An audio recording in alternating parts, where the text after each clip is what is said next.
Rispa. Rispa é o nome dessa mãe, citada somente em 2 capítulos na Bíblia. Ela aparece em 2 Samuel capítulo 3 e aparece lá também no capítulo 21.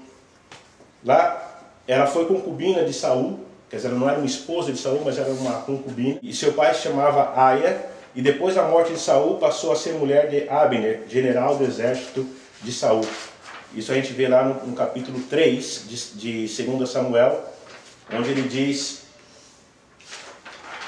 no versículo 7, e tinha tido Saul uma concubina, cujo nome era Rispa, filha de Aia, e disse Isbosete a Abner, por que possuíste a concubina de meu pai? Isbosete era um dos filhos de Saul. E também aí em 2 Samuel 21:8, nós vemos o que? Vemos também que teve 2 filhos com Saul, e qual eram os seus nomes? Mas tomou o rei os 2 filhos de Rispa, filha de Aia, que tinha tido com Saul, a Armoni e a Mefibosete, como também os 5 filhos da irmã de Mical, filha de Saul, que tivera de Adriel, filho de Barzilai, Meolatita. Aqui só para um detalhe, esse Mefibosete não é o mesmo Mefibosete que era aleijado, que Davi convida para morar na casa dele.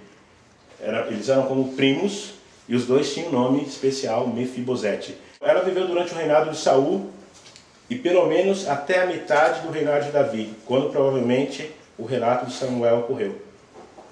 Quando ocorreu essa situação da mãe?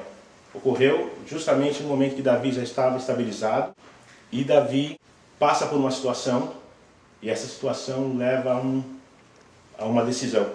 Lá em Samuel, vamos ler aí o texto, a partir do verso 1, Samuel capítulo 21, ele diz assim, do 1 a 11, 2 Samuel 21, do 1 a 11, ele diz assim, os gibeonitas são vingados. Durante o reinado de Davi, houve uma fome que durou 3 anos. Davi consultou o Senhor, que lhe disse, a fome veio por causa de Saul e a sua família sanguinária, por terem matado os gibeonitas. O rei então mandou chamar os gibeonitas e falou com eles. Os gibeonitas não eram de origem israelita, mas remanescentes dos amoreus. Os israelitas tinham feito com eles um acordo sob juramento, mas Saul, em seu zelo por Israel e Judá, havia tentado exterminá-los. Davi perguntou aos gibeonitas, que posso fazer por vocês? Como posso reparar o que foi feito para que abençoem a herança do Senhor? Os gibeonitas responderam, não exigimos de Saul ou de sua família prata ou ouro, nem queremos matar a ninguém em Israel. Davi perguntou, o que querem que eu faça por vocês? E eles responderam, quanto ao homem que quase nos exterminou e que pretendia destruir-nos para que não tivéssemos lugar em Israel, que 7 descendentes dele sejam executados perante o Senhor em Gibeá de Saul, no monte do Senhor. Eu os entregarei a vocês, disse o rei. O rei poupou a Mefibosete, filho de Jonatas e neto de Saul, por causa do juramento feito perante o Senhor entre Davi e Jonatas, filho de Saul. Mas o rei mandou buscar Armonai e Mefibosete, os 2 filhos de Rispa, filha de Aia, tinha dado a Saul.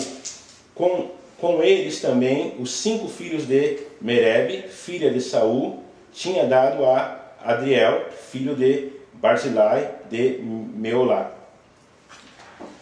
Ele os entregou aos gibeonitas, que os executaram no monte perante o Senhor. Os 7 foram mortos ao mesmo tempo, nos primeiros dias da colheita de cevada.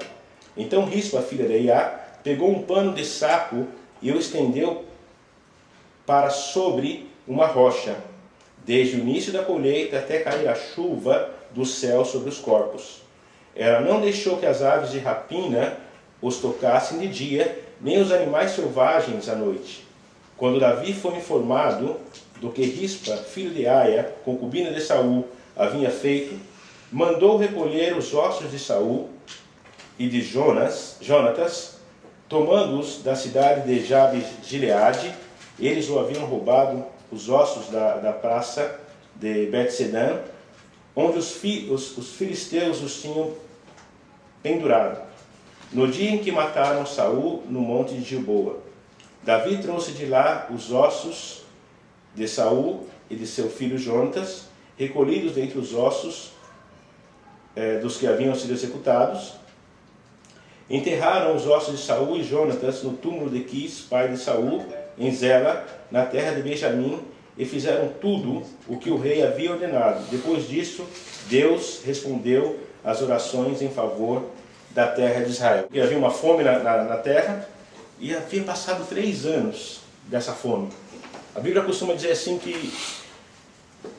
que às vezes uma fome era sinal de juízo de Deus.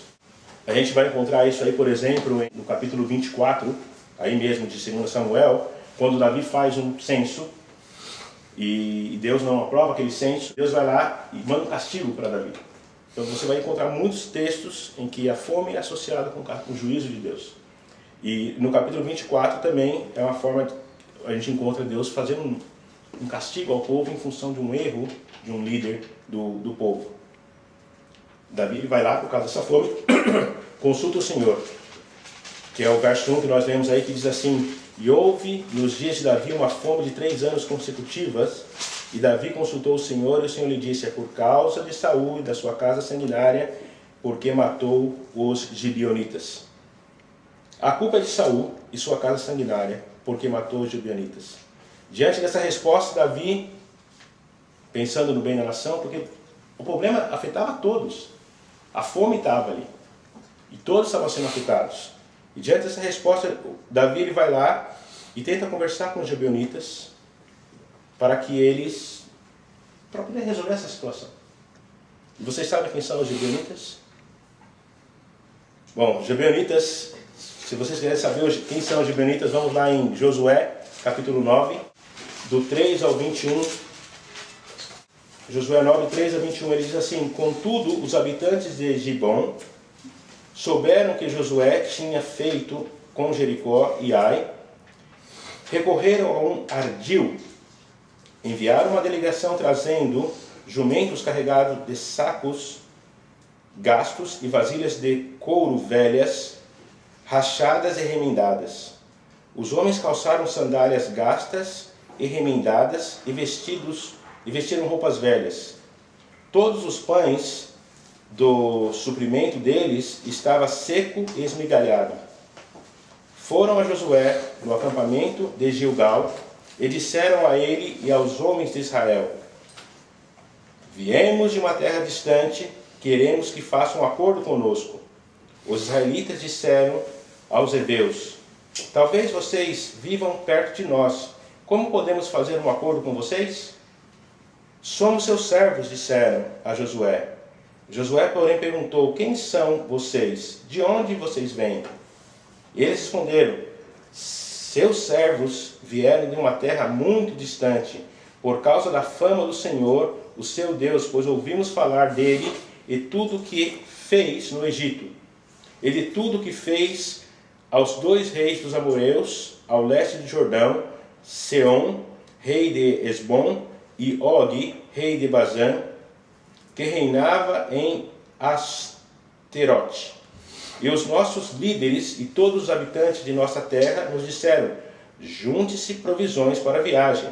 Vão encontrar-se com eles e digam: somos seus servos, façam um acordo conosco.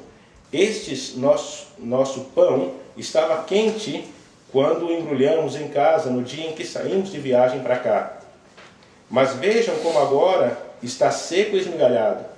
Essas vasilhas de couro que enchemos de vinho eram novas, mas agora estão rachadas. E as nossas roupas e sandálias estão gastas por causa da longa viagem.